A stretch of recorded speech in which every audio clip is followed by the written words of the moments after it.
آپ نے سنا ہوگا حضور نے سورہ رحمان کے بارے میں فرمایا ہے، سورۃ الرحمن عروس القرآن. یہ سورہ رحمان جو ہے یہ قرآن کی دلہن ہے.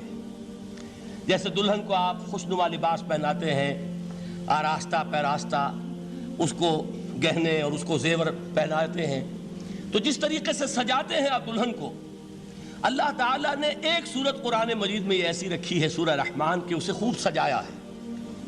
اس میں الفاظ کا در و بست، اس کا اپنا ایک ڈیوائن میوزک ہے. وہ تو اللہ تعالیٰ قراء جو ہے خاص طور پر مصر کے قراء، اللہ تعالیٰ ان پر رحمت نازل فرمائے، ان کی خطاؤں سے درگزر کرے. جس طرح قرآن کے انٹرنسک میوزک کو انہوں نے واضح کیا ہے. واقعہ یہ ہے کہ اگر یہ لوگ نہ ہوتے، شیخ عبد الباسط محمد عبد الصمد، شیخ محمود خلیل الحصری، یہ لوگ کہ جنہوں نے قرآن کے اس غنا میوزک، یہ لفظ جو ہے آپ حیران نہ ہو کہ میں یہ کوئی شاید توہین کر رہا ہوں قرآن کی، حضور نے یہ لفظ استعمال کیا ہے. تغنو، اس قرآن کو اچھی سے اچھی خوشلہانی کے ساتھ پڑھو.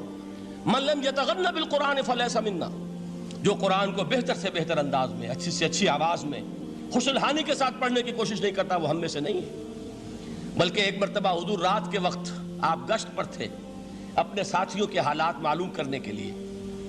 حضرت ابو موسیٰ اشعری رضی اللہ تعالیٰ عنہ ایک صحابی ہیں، ان کے گھر کے پاس سے گزر ہوا، وہ رات کو تہجد پڑھ رہے تھے، کھڑے ہوئے کیف کے عالم میں قرآن تلاوت کر رہے ہیں.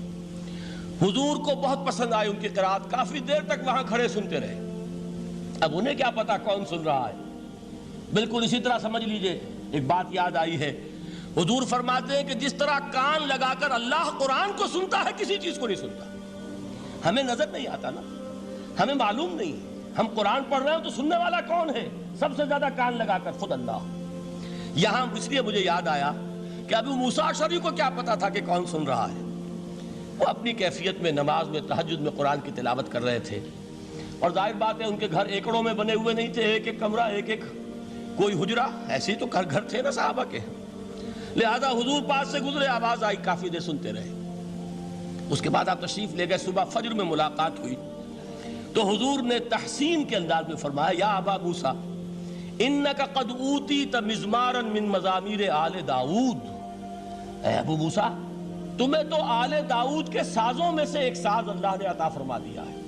جس طرح حضرت داؤد، لہن داؤدی مشہور ہے کہ جب وہ پچھلے پہر رات کو حمد کے ترانے الاپتے تھے، قرآن میں ہے کہ پرندے شامل ہو جاتے تھے ساتھ، اور پہاڑ وجد میں آتے تھے، پہاڑ بھی ان کے ساتھ شریک ہوتے تھے.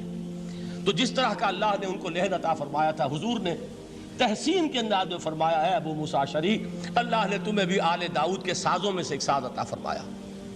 بہرحال قرآن مجید کا جو یہ میوزک ہے، قرآن کے الفاظ کا جو حسن ہے، جہاں تک حسن معنوی ہے وہ تو ہر لفظ میں ہے، لیکن یہ حسن ظاہری، حسن صوتی، حسن لفظی، یہ اپنے کلائمیکس پر آپ کو نظر آئے گا سورہ رحمان میں.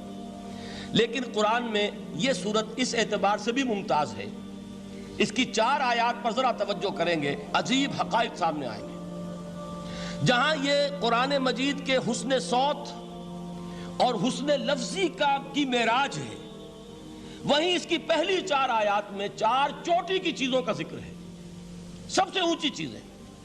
پہلی آیت کیا ہے؟ الرحمن. ایک آیت ہو گئی. رحمان کیا ہے؟ اللہ کا نام ہے. کبھی آپ نے غور کیا اللہ کے ناموں میں سب سے پیارا نام کون سا ہوگا؟ رحمان. کیوں؟ اس کا مادہ کیا ہے؟ رحمت. ہمیں سب سے بڑھ کر جس چیز کی ضرورت ہے وہ کیا ہے؟ رحمت خداوندی. نام اچھی طرح سن لیجئے اس حضور کے قول کو. حضور فرماتے کوئی شخص جنت میں مجرد اپنے عمل کی بنیاد پر داخل نہیں ہو سکے گا جب تک کہ رحمت خداوندی دستگیری نہ کرے. کسی صحابی نے بڑی ہمت اور جرأت کا ثبوت دیا کہ پوچھ لیا، کیا حضور آپ بھی؟ جب آپ نے فرمایا کوئی شخص داخل نہیں ہو سکتا جنت میں محض اپنے عمل کی بنیاد پر جب تک کہ رحمت خداوندی جو ہے وہ دستگیری نہ فرمائے.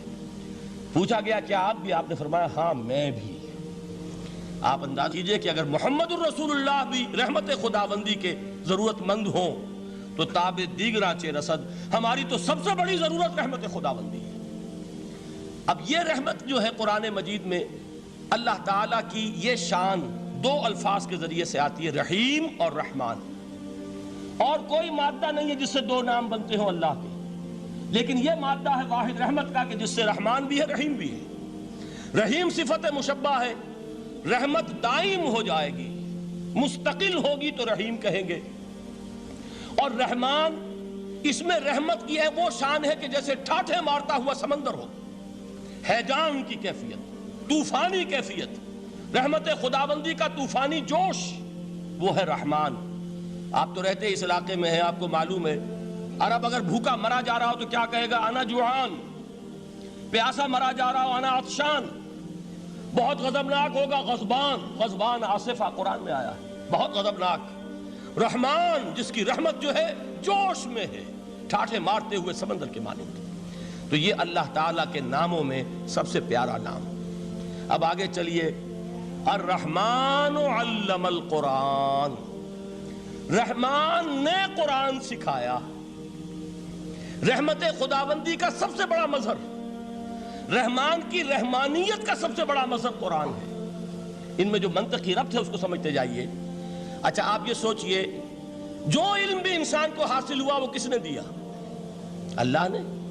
سائنس کا علم کس نے دیا؟ اللہ نے۔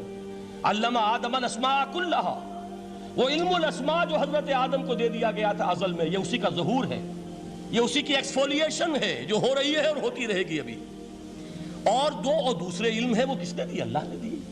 لا یحیطون بشیء من علمہ الا بما شاء، مخلوق میں سے کوئی اللہ کے علم میں سے کسی شے کا احاطہ نہیں کر سکتا مگر وہ جتنا اللہ دینا چاہے۔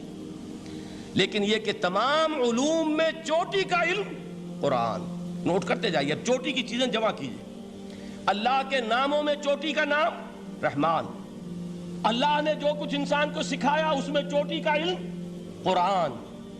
خلق الانسان، انسان کو پیدا فرمایا۔ سوال یہ کہ حیوانات کو کس نے پیدا فرمایا؟ آسمان کس نے پیدا کیے؟ زمین کس نے پیدا کی؟ فرشتے کس نے پیدا کیے؟